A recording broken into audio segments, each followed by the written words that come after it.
नमस्कार, 5 का prime time में आप सभी का बहुत स्वागत है और मैं हूं आपके साथ अमनदीप।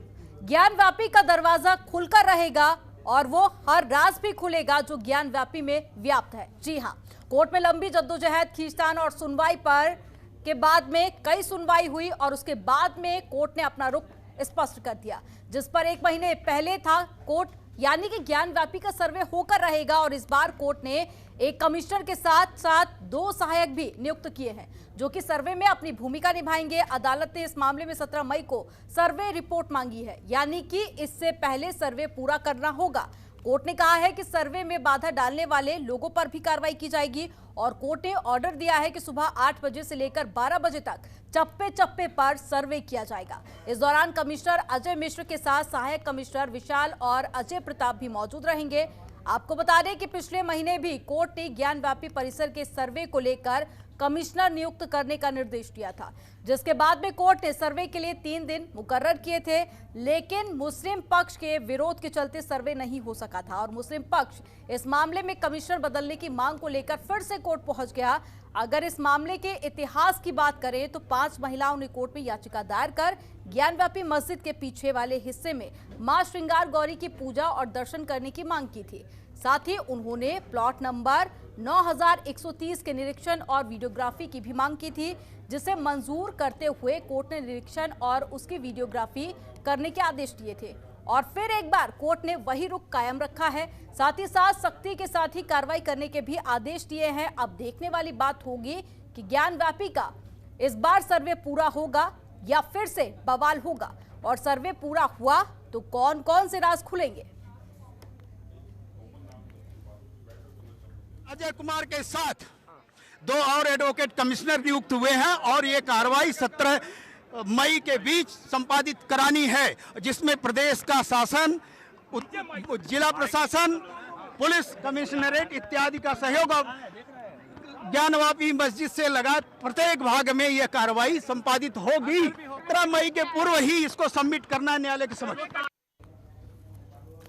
आज इसी मुद्दे पर चर्चा करेंगे। 2 खास मेहमान हमारे साथ में जुड़ गए हैं। अश्विनी शाही जी जुड़ गए हैं, नेता हैं भारतीय जनता पार्टी से। बहुत स्वागत अश्विनी जी आपका।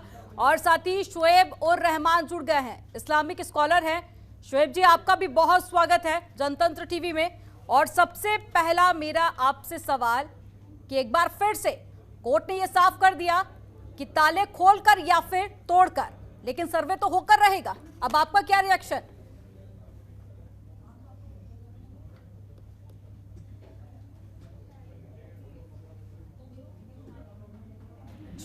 शोएब जी, मेरी आवाज आप तक पहुंच पा रही है?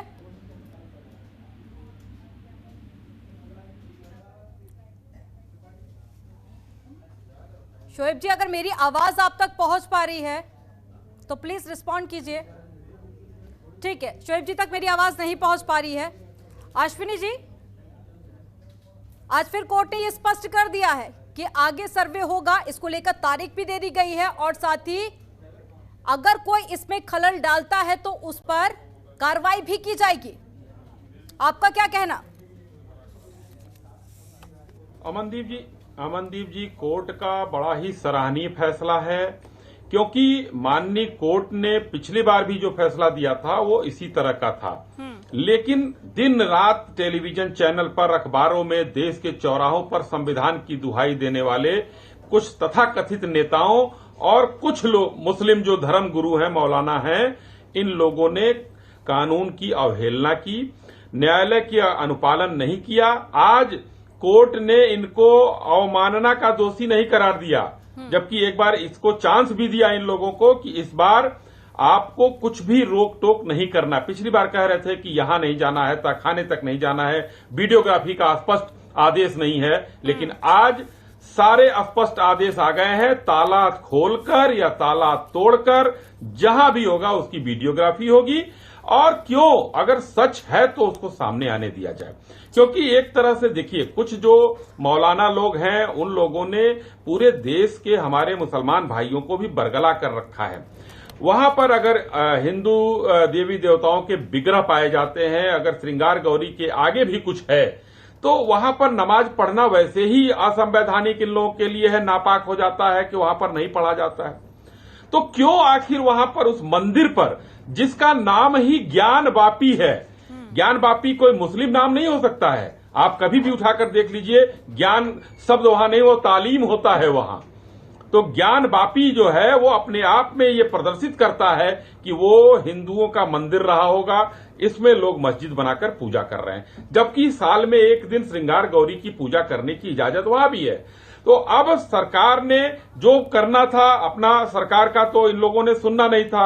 अब माननीय न्यायालय ने जो स्पष्ट आदेश दिया है अमनदीप जी, उसमें सब कुछ साफ हो जाएगा, दूध का दूध पानी का पानी हो जाएगा कि उसमें क्या है। ठीक है, शोएब जी भी हमारे साथ में जुड़ गए हैं। शोएब जी, अगर मेरी आवाज आप तक पहुंच पा रही है तो कोर्ट के फैसले को आप किस तरह से देखते हैं? क्योंकि कोर्ट ने अब स्पष्ट कर दिया है कि ताले खोले जाएंगे और अगर ताले नहीं खोले दिए जाते हैं तो फिर उन्हें तोड़ा भी जाएगा, लेकिन सर्वे पूरा होगा। कि किसी का संविधान की या किसी कानून की या कोर्ट के किसी ऑर्डर का न बहिष्कार किया है, न किसी ने ये कहा कि ऐसा नहीं होना चाहिए। ऑब्जेक्शन तरीक़ेकार का था, जो तरीका था उस तरीके का वो था, या जो लोग सर्वे करने आ रहे थे उन सर्वे करने वालों के कुछ तरीके गलत थे जिनके बारे में ऑब्जेक्शन किया गया था कि उनको हटा दिया जाए। कौन सा तरीका गलत था शोएब जी, कौन सा तरीका गलत था? देखिए, तरीक़ाकार ये था कि जब आप आए थे तो आपको आने से पहले बहुत सी चीजें सुनिश्चित करानी चाहिए थी और बहुत सी चीजें आपको सामने आनी चाहिए। देखिए, कुछ बातें ऐसी होती हैं जो जरूरी नहीं है कि टीवी और उसके सामने और जनता के सामने बताई जा सके, लेकिन जो कानूनी वो होते हैं उसको दबा के उसको रखना चाहिए। दूसरी बात ये है कि न कल किसी ने इनकार किया था, न आज कोई इनकार कर रहा है कि आप ना आइए, ना सर्वे कीजिए, और ये सर्वे का विषय भी नहीं है। उसकी वजह ये थी कि जब एक बात तय हो गई थी कि बाबरी मस्जिद राम मंदिर के बाद अब कोई भी वक्फ प्रॉपर्टी जो 1950 से पहले की हालत में है, जो 1996 में तय हो गया था कि अब किसी पे किसी तरह की कोई चीज नहीं होनी चाहिए और सब वैसे ही अपनी जगह पे रहेंगी। अब कोई तरह की बात नहीं होगी। अब जो नई बातें ज्ञानवापी या मथुरा और ये और वो ताजमहल, आज आपने देखा कि ताजमहल के बारे में फैसला कितना अच्छा फैसला आया, तो ऐसे ही फैसले की उम्मीद है। बाकी है कि जिसको देखना हो देख ले। एक वक्त था कि जब मान सिंह और अकबर से एक साथ रहा करते थे, एक वक्त था कि जोधा भाई और अकबर एक घर में थे और मलिका हिंदुस्तान बन गई वो। तो जहां आपसी भाईचारगी थी और भारतीय सभ्यता में अनेकता नहीं थी, एकता थी, तो उस वक्त इस तरह की कुछ तस्वीरें अगर मस्जिदों पे कहीं बन गई होगी तो उसका इनकार भी नहीं किया जा सकता है कि मस्जिद पे कुछ इस तरह की तस्वीरें न बनी हो। यानी कि अब कोई विरोध नहीं होगा, यानी अब कोई विरोध नहीं होगा, अब कोई विरोध नहीं होगा अगर सर्वे टीम पहुंचती है तो? सर्वे टीम जाए, सर्वे टीम को किसने रोका था? न कल रोका, न आज कोई रोकेगा। सर, विरोध प्रदर्शन तो हुआ ना पहले, पूरे देश ने देखा। विरोध प्रदर्शन को लेकर नहीं हुआ था, वो एक शख्स के लिए हुआ था। वो आप लोग बात तो लेकिन उस शख्स को तो अभी कमिश्नर की बात कर रहे हैं ना आप, नहीं हटाया गया है। तो फिर आप कहेंगे फिर विरोध होगा। जब कोर्ट ने तस्लीम ही कर लिया है कि हमें उसको हटाना ही नहीं है और उसी के साथ करना है, और अगर उसका कोई विरोध करेगा और कोर्ट का ऑर्डर आ गया कि साहब FIR करा दो, ये करा दो, वो करा दो, अब ताला तोड़ने तक की बातें आ रही है, तो मतलब जाहिर है कि कोर्ट ने ये फैसला कर लिया है कि अब हमें ये कर नहीं है, तो जाहिर है कि उस कोर्ट का इनकार तो नकल था ना आ जाए। आप कोर्ट पर सवाल उठा रहे हैं, अगर सर्वे होता है तो उसमें दिक्कत क्या है?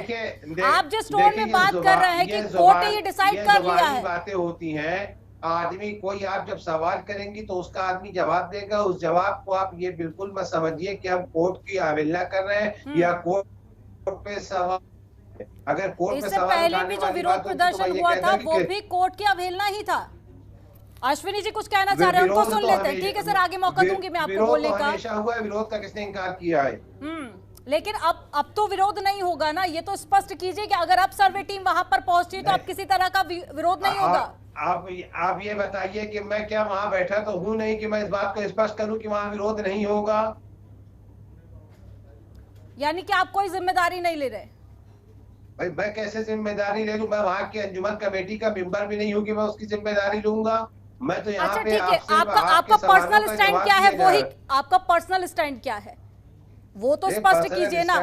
ये तो स्वीकार कीजिए कि अगर विरोध हुआ था तो वो गलत था। पूरे ज्ञानवापी परिसर का निरीक्षण होना चाहिए, पूरे ज्ञानवापी परिसर को देखना चाहिए, सिर्फ मस्जिद के हिस्से को नहीं देखना चाहिए और पूरे की मूवी बननी चाहिए और पूरे को ही देखना चाहिए। कमीशन से हमारी दरखास्त है। ठीक है, अश्विनी जी। जी देखिए, मुझे तो एक आपत्ति है जो कि अभी मौलाना साहब हैं या जो मैं देख नहीं पा रहा हूं, जो भी हमारे सामने बैठे हुए प्रवक्ता महोदय हैं, इनको मैं बहुत आपत्ति दर्ज कराना चाहता हूं कि इतिहास को गलत पढ़ाया गया है और जिसको ये मलिकाए हिंदुस्तान कहते हैं वो कभी नहीं रही उनकी मलिका और उसको ये मलिका बता रहे हैं। इसको सुधार कर लीजिए। इतिहास में इसका जिक्र जो है पढ़ाया गया होगा वो गलत पढ़ाया जा रहा है, गलत बताया जा रहा है, इसको दूर कर लीजिए। दूसरा, मान सिंह ठीक है, उनके यहाँ रहते थे, कोई बात नहीं, लेकिन हिंदुस्तान मीर जाफर का भी देश है। जिस मीर जाफर की वजह से इतिहास सीखना चाह रहे हैं, जिस इतिहास मैंने बीच में नहीं बोला मौलाना, शांत हो जाइए जरा। मैंने बीच में नहीं बोला, मैं भी उस समय आपके टांग अड़ा सकता था बीच में और आपसे तेज आवाज में बोल सकता था। ठीक है, ध्यान से सुनिए। अश्विनी जी बात पूरी कीजिए।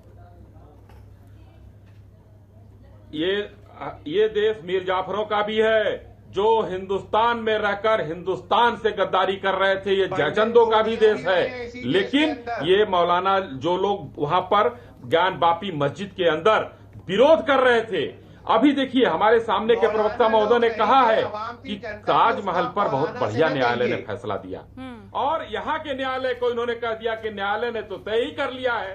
तो मैं स्पष्ट रूप से बताना चाहता हूँ कि न्यायालय का आदेश आ गया है, बीच में जो भी रुकावट आएगी उसको न्याय संगत तरीके से जेल में डालने का काम किया जाएगा, जो भी अवरोध उत्पन्न करेगा। न्यायालय ने कहा है स्पष्ट, अभी तक ये लोग बरगला रहे थे कि वहां पर ये तक खाने में नहीं जाना है, वहां नहीं जाना है, उसका अभी इन्होंने बताया कि उनके तरीके पर एतराज था। कौन सा तरीका? कोर्ट कमिश्नर नियुक्त किया गया, उसके उस पर इन लोगों ने संदेह व्यक्त किया और 2 कमिश्नर और डाल दिया कोर्ट ने। अब आइए, अब कौन से तरीके पर संदेह करेंगे? तीसरी बात जो थी, वहां के फोटोग्राफर जब जा रहे थे वहां पर, तो इन लोगों ने वहां जाने नहीं दिया। तो इस तरीके से आज न्यायालय ने बहुत स्पष्ट आदेश दे दिया। उसमें मैं कहता हूं कोई जरूरी नहीं है, मौलाना जी इसमें खुश हो सकते हैं, ये हो सकता है कि इनकी मस्जिद हो, कोई वो बुराई नहीं है, लेकिन कम से कम फोटोग्राफी होगी तो देश के सामने सच तो आएगा कि क्या छुपा रहे हैं ये लोग, वहां पर क्या है। कहीं असलाह तो नहीं रखा इन लोगों ने, कहीं गोला बारूद तो छिपा कर नहीं रखा इन लोगों ने, या तो वास्तव में गणेश जी का और विष्णु भगवान का विग्रह है वहाँ। या आरएसएस का कौन सा ऐसा दफ्तर नहीं है जहाँ पे असलाह नहीं रखा है? आप इस तरह की बेकार बातें बता रहे हैं कि मस्जिदों के अंदर असलाह होती है, मस्जिद इबादत खाना होती है। बेकार बातें नहीं कर रहा हूँ, तो आप फोटोग्राफी क्यों नहीं होने दे रहे हैं? फोटोग्राफी होने दीजिए। अब कोर्ट का आदेश आ गया है और बीच में अगर आप भी कुछ बोलेंगे गलत तो आपके ऊपर भी मुकदमा होगा, मैं बता रहा हूँ। नहीं है कि आप जब सब जो चाहिए आप बकते रहिए और कहते रहिए। मस्जिद असलहे की जगह नहीं होती, इबादत की जगह होती है, और जहां इबादत होती है वहां असलहा नहीं होता है। आप इस तरह की बातें बता रहे हैं। लेकिन शोएब जी, फिर सर्वे कराने तो में क्या परेशानी है? मुझे ये बात स्पष्ट कर दीजिए। ठीक है अश्विनी जी, इसी सवाल का जवाब दे रही हूँ मैं। असलहा खाना बताया जाए, ये गलत है आपके चैनल पर, आपको उनको रोकना चाहिए, आपको आपत्ति दर्ज करानी चाहिए। ठीक है, लेकिन ये बताइए कि अगर मस्जिद में ऐसा कुछ है नहीं तो फिर सर्वे टीम को रोका क्यों गया? मैं फिर आपसे वही सवाल पूछ रही हूँ। क्या वहाँ असलाह देखने के लिए सर्वे हो रहा है क्या? एक दिन नहीं हुआ ना ये सर्वे, कई दिन टीम पहुंची थी वहां पर और सिर्फ 10% काम पूरा हुआ है सर्वे का। शोएब जी, 10% काम हुआ है सर्वे का। क्यों रहे भाई? के अंदर पूजा किया जाए, 5 औरतों के दावे थे कि हमें पूजा करने की इजाजत दी जाए, उस इजाजत के लिए सर्वे किया जा रहा है कि कौन सी जगह उनको दिया जाए, यही कर सकते हैं जज साहब ना। और शोएब जी, जिन लोगों की तरफ से विरोध प्रदर्शन किया गया उनमें से कई सारे लोग ऐसे थे जो उस मस्जिद में जाके नमाज पढ़ते थे। एक मिनट अश्विनी जी आपको बोलने का मौका दूंगी, लेकिन जवाब लेने दीजिए। नहीं है, इसके लिए हो रहा है। अश्विनी जी, ये अभी आप थोड़ी निर्धारित कर देंगे कि वहां पर मंदिर है, जांच तो होने दीजिए पहले। और शोएब जी, आप मुझे ये बताइए कि आखिर दिक्कत क्या है सर्वे कराने में? आप लोग तो वहां पर पहुंचते हैं ना, जिन लोगों की तरफ से विरोध प्रदर्शन किया गया उनमें से ज्यादातर लोग ऐसे थे जो उस मस्जिद में पहुंचकर नमाज अदा करते थे, यानी कि उनको तो पता है कि मस्जिद के अंदर क्या है। क्या फिर इसी बात का विरोध प्रदर्शन हो रहा है? यानी कि फिर तो कुछ ऐसा है जिसको छुपाने की कोशिश की जा रही है।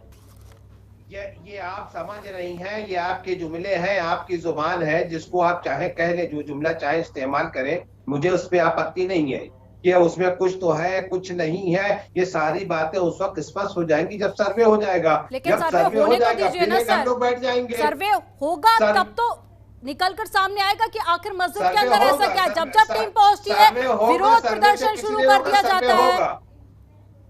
और अब तो जो सर्वे होगा, कमिश्नर का आप सर्वे हवाला होगा, दे जब रहे सर्वे हैं हो वही जाएगा, कमिश्नर सारी बातें पहुंचेंगे, सामने उनके आ साथ में जाएंगी। 2 कमिश्नर और नियुक्त कर दिए गए हैं। तब तो टीम और ज्यादा बढ़ा दी गई हो है। सकता हो कि जिस हिस्से में मंदिर बनी वहाँ मस्जिद का कुछ हिस्सा मौजूद हो, तो इसीलिए मेरा कहना है कि सर्वे पूरे परिसर का होना चाहिए, अधूरे परिसर का नहीं होना चाहिए। तो इसको लेकर तो आप कोर्ट का रुख कीजिए ना, दरवाजे खुले हैं हाँ कोर्ट बिल्कुल का जाएंगे, आपके लिए भी। कोर्ट जाएंगे, पहले ये सर्वे हो जाए उसके बाद हम कोर्ट जाएंगे। अंजुमन कमेटी कोर्ट जाएगी इंशाल्लाह, और कोर्ट से ही कहेगी कि पूरे सर्वे किया जाए। ठीक है अश्विनी जी, लेकिन अब जो समय दिया गया है उसको काफी ज्यादा कम बताया जा रहा है, और इससे पहले जो सर्वे हुआ था उसमें मात्र 10% ही काम पूरा हो पाया है। और अभी भी एक जो समुदाय है, विशेष समुदाय, उसकी तरफ से विरोध प्रदर्शन कोर्ट के फैसले के बाद में लगातार देखा जा रहा है, आपत्ति दर्ज कराई जा रही है। ऐसे में सर्वे कराना किसी बड़ी चुनौती से कम नहीं होगा। देखिए, एक अगर हिंदुस्तान में रहने वाले मुस्लिम और हिंदू चाहे जो भी हो, कोर्ट के फैसले का अगर आदर करते हैं तो कोई बहुत चुनौती नहीं है। अगर मुस्लिम भाई हमारे वहां जो हैं वो लोग कोर्ट के बातों का अवहेलना करते हैं, अनादर करते हैं, तो मुश्किलात आएंगी। लेकिन उसके लिए भी कोर्ट ने एक आदेश किया है कि जिला प्रशासन, राज्य सरकार, चाहे जो करना हो, 5 दिन का समय अवधि है, 5 दिन में हमको सर्वे वहां का रिपोर्ट चाहिए। और सरकार जानती है कैसे कराना है, सरकार को ये पता है कि कोर्ट का आदेश कैसे तामील कराना है, ये सरकार को पता है। अब ये देखिए, चोरी की बात अभी हो रही है कि मन में चोर नहीं होता तो हम कहते ना, सीना फाड़ के हनुमान जी ने दिखाया उसमें राम निकले, तो उनके मन में चोर नहीं था। लेकिन यहां पर फोटोग्राफी कराने में क्या सच सामने आ जाएगा? क्यों ये लोग नहीं दिखाना चाहते हैं? देश दुनिया की बात क्यों कर रहे हैं? आपको अगर कहीं आपत्ति है तो आप ले आइए। हमारा सनातन 5000 साल 10,000 साल पहले से है और इनका 1400 की हुई है, तो दोनों में बड़ा फर्क है। हिंदुस्तान में 40,000 मंदिर तोड़े गए आक्रांताओं के द्वारा, क्यों मंदिरों को क्यों तोड़ा गया? और मैं पूछना चाहता हूं आपके चैनल पर बैठे हुए मौलाना आदमी जो भी हैं, ये प्रवक्ता हैं जो भी हैं, मैं देख नहीं पा रहा हूं इसलिए क्षमा चाहता हूं। मुस्लिम स्कॉलर तो मैं इनसे पूछना चाहता हूं कि भाई अगर आप जो है उन मुगलों के वंशज नहीं हैं तो आप कहीं ना कहीं हमारे ही भाई हैं, हिंदुस्तानी ही हैं। तो आप मुगलों के द्वारा तोड़े गए उन मंदिरों पर जो मस्जिद बनाया था उन लोगों ने, या मंदिरों को तोड़कर नेस्तनाबूद किया था, उसकी वकालत क्यों कर रहे हैं? आप तो हमारे भाई हैं, आप मुगलों के वंशज नहीं है। 6 पीढ़ी पहले जाइए तो आपके दादा पिताजी भी हमारे तरह थे। मंदिर तोड़े गए, जी। 40,000 मंदिर कहाँ तोड़े गए, किस किस शहर में तोड़े गए, इस तरह की बातों को जनता को गुमराह मत कीजिए। अभी आपने देखा कि हमारे पड़ोस के देश में एक बादशाह और 2 भाई थे, वो उन्होंने पूरे श्रीलंका को बर्बाद कर दिया झूठी इतिहास और झूठी झूठी बातें बताकर। आप लोग ये क्या चाहते हैं कि इस देश में भी वही नफरत का माहौल पैदा हो, इस देश के अंदर वही भारतीय सभ्यता का जो खात्मा हो जावे? क्या आप ये नहीं चाहते कि भारत की एकता और अखंडता और सभ्यता बाकी रहे? आपका ताल्लुक मुगलों से है? आप स्पष्ट जवाब दे दीजिए। अगर है तो बताइए, नहीं है तो आप हमारे भाई हैं, हमारे साथ आइए। कहां आप गंगा जमुनी तहजीब की बात करते हैं और वकालत आक्रांताओं की करते हैं? जो आक्रांता हिंदुस्तान में आकर लूटने आए, वहां हिंदुस्तान को खोखला किया, उन्होंने हिंदुस्तान के सनातन को नष्ट करने की कोशिश की, फिर भी नष्ट नहीं हुआ, और आप उसका साथ दे रहे हैं।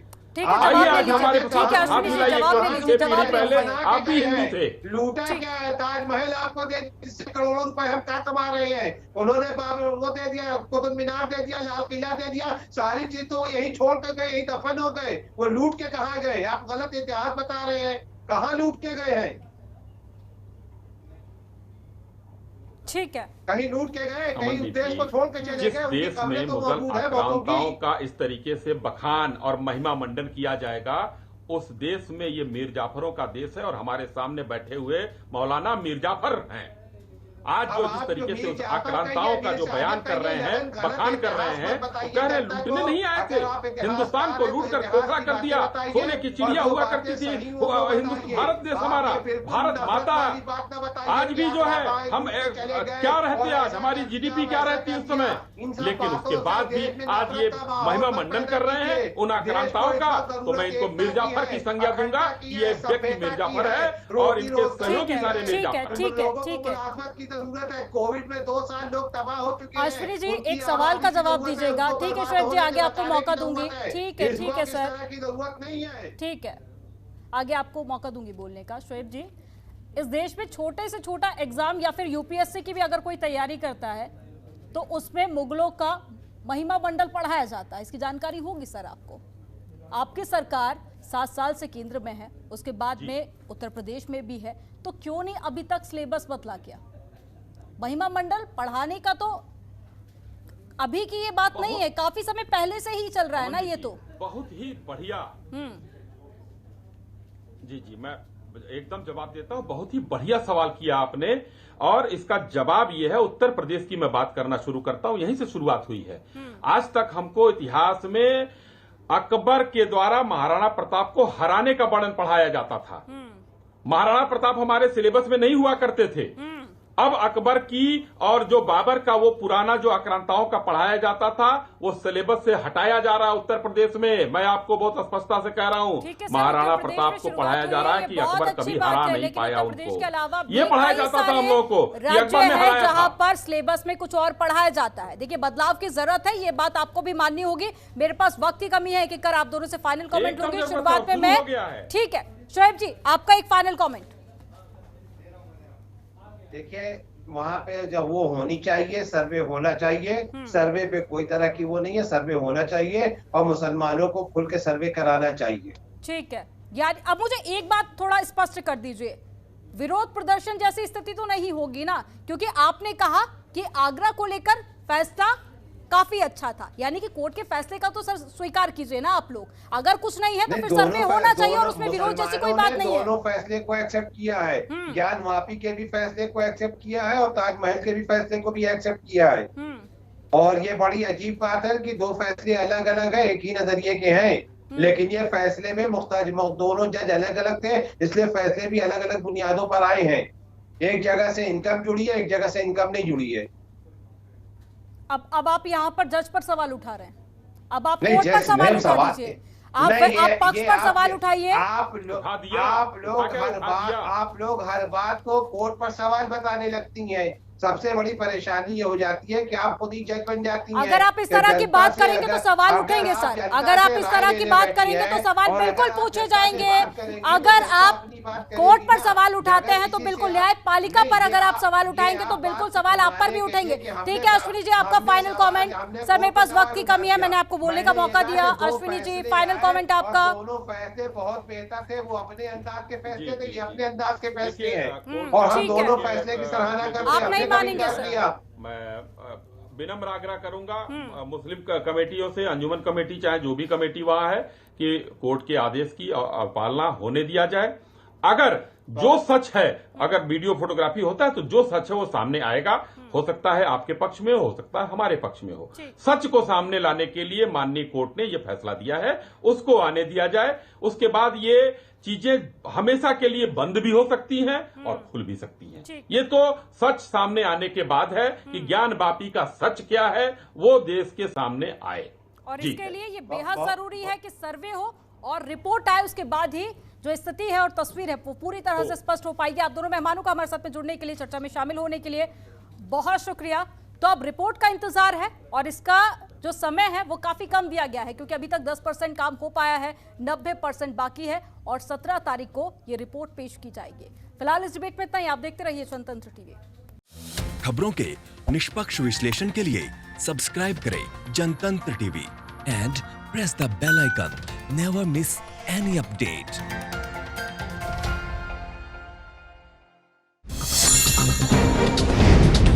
डाउनलोड कीजिए जनतंत्र टीवी ऐप को, जो कि अवेलेबल है गूगल प्ले और ऐप स्टोर पर। अधिक जानकारी के लिए अभी डाउनलोड करें।